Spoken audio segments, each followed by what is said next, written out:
12:50 de la tarde, continuamos en la rotativa del aire. Ya está con nosotros Diego Pajares para analizar justamente lo que ha marcado la agenda del día de ayer, Diego. Y también nos acompaña Fernando Tincopa, politólogo del Centro Guiñac. ¿Qué ha determinado la victoria de Rafael López Aliaga, los distritos, los votantes, el perfil? Cuéntanos. Efectivamente, Valeria, un fuerte abrazo, un saludo a todos los oyentes y televidentes.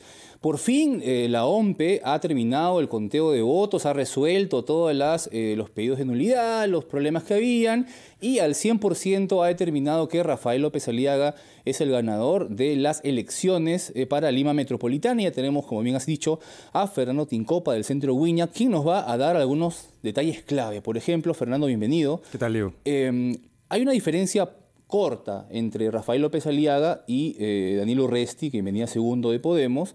Son 52.000 votos, más o menos, los que los diferencian.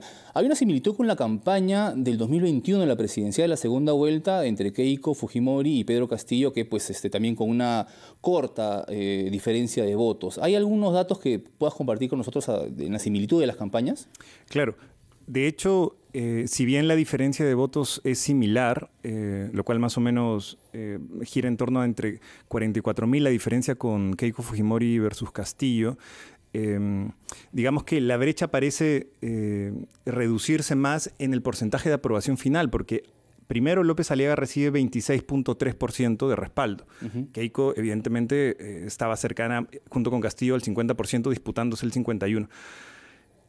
Y Urresti, que es el segundo lugar, recibe el 25.3%. Entre los dos, con las justas, llegan a pasar el 50%, digamos, de aprobación de los votos válidos. No obstante, el porcentaje con el que López Aliaga es escogido en esta elección es el más bajo en 40 años y responde, o es igual, solamente a lo mismo que un quinto de la población de Lima lo haya escogido, porque hay que considerar el electorado hábil, que es más grande incluso, y que reduce ese 26 a solo un 15% final en realidad de aprobación. Claro, y esto puede traducirse a números, ¿no? ¿Por qué? Porque tengo entendido que Renovación Popular ha ganado 12 alcaldías, pero ¿en cuántos distritos, por ejemplo, ha ganado Rafael López Aliaga? ¿Cuáles son los números clave de esta victoria y si significan pues que ganó de manera arrolladora o no, o lo contrario?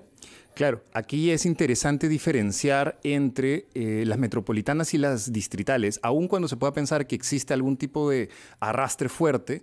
Lo que ha demostrado esta elección es que cada vez más el arrastre para Lima Metropolitana parece menos intenso. De hecho, López Aliaga, como tú bien dices, es votado en más distritos de los que su partido obtiene victorias distritales. De hecho, tiene 21 distritos en los que es más votado.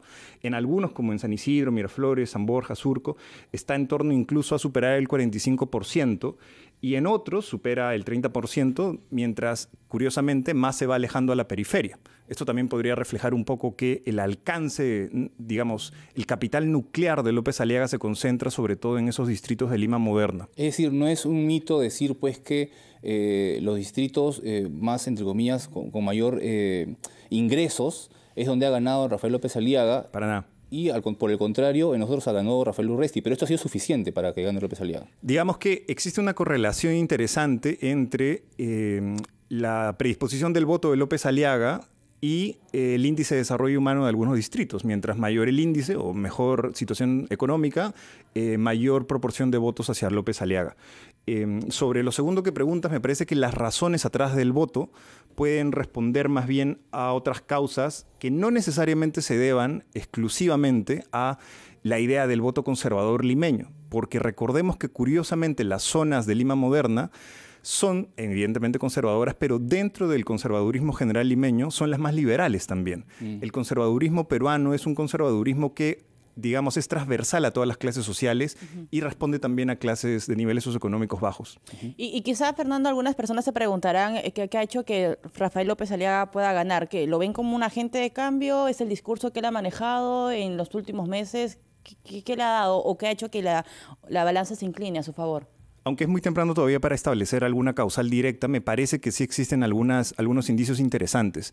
Primero veamos la fragmentación del voto. Había alguien que decía que esto se debía a que estaba tan dividido el escenario con tantas candidaturas políticas que le facilitó a un candidato con un porcentaje no tan significativo de votos ganar la elección. Eso es parcialmente cierto, pero no del todo. De hecho, los datos nos dicen que incluso hemos tenido elecciones más fragmentadas en las que, como en el 2018, hubo no solo 8 candidatos como ahora, sino 20 candidatos. Y el porcentaje de aprobación de los 2 primeros candidatos superó al actual. Entonces, esto no quiere decir que quizás la razón de la fragmentación no sea una explicación suficiente. Parece ser entonces que López Aliaga responde más a un capital electoral conservador, de derecha, que no tenía competidores en ese espacio político. Porque, de otro lado, los otros competidores de centro, centroizquierda, izquierda, incluso se disputaban muchísimo los votos entre sí. Eso generaba canibalismo entre ellos, que posibilitaba el surgimiento de un liderazgo como el de López Aliaga. Entonces, ¿cómo se explica el hecho del bajo porcentaje con el que ha llegado López Aliaga a la alcaldía de Lima? ¿No? Estamos hablando del 26.3% pues menos del 30%.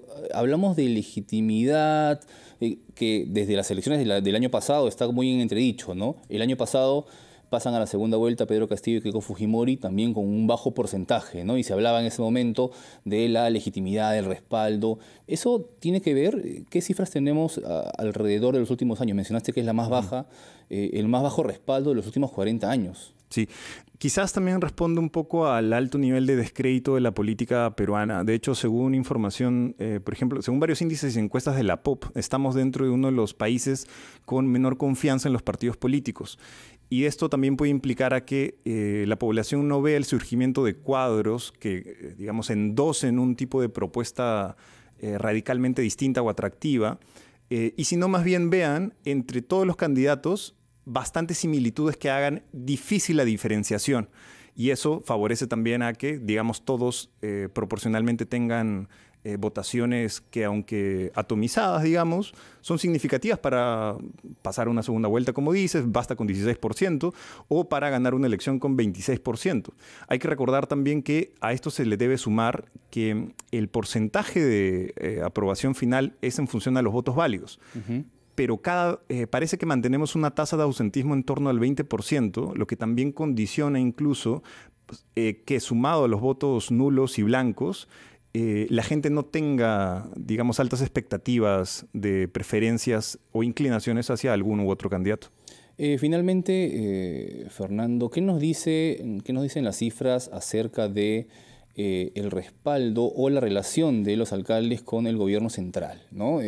Hemos escuchado en más de una ocasión a Rafael López Aliaga decir que no se va a reunir con Pedro Castillo, y hay un tema ahí que está entrando la Municipalidad de Lima a este juego que ya teníamos de enfrentamiento entre Congreso y Ejecutivo, ¿no? ¿Crees que esto va a ser un factor importante y un tema del análisis de cómo de repente en anteriores gestiones municipales se han llevado bien o no con el gobierno central, la municipalidad?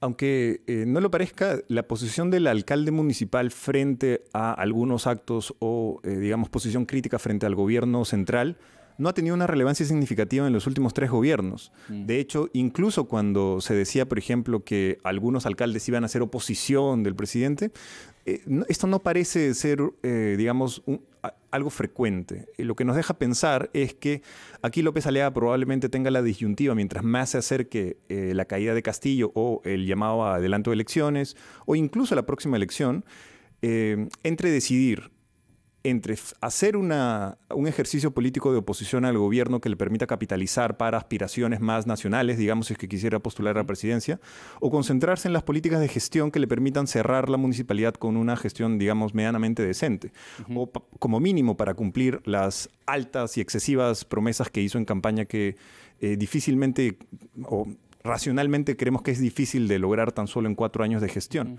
Esto se definirá seguramente con el pasar del tiempo, pero me parece más una postura política que toman para endosarse el atril y el abanderamiento del líder de la oposición, que se están disputando ahora todos los actores políticos en frente de la caída del gobierno. Perfecto, Fernando. Muchísimas gracias por estar aquí con nosotros y traernos los datos del centro Guiñac.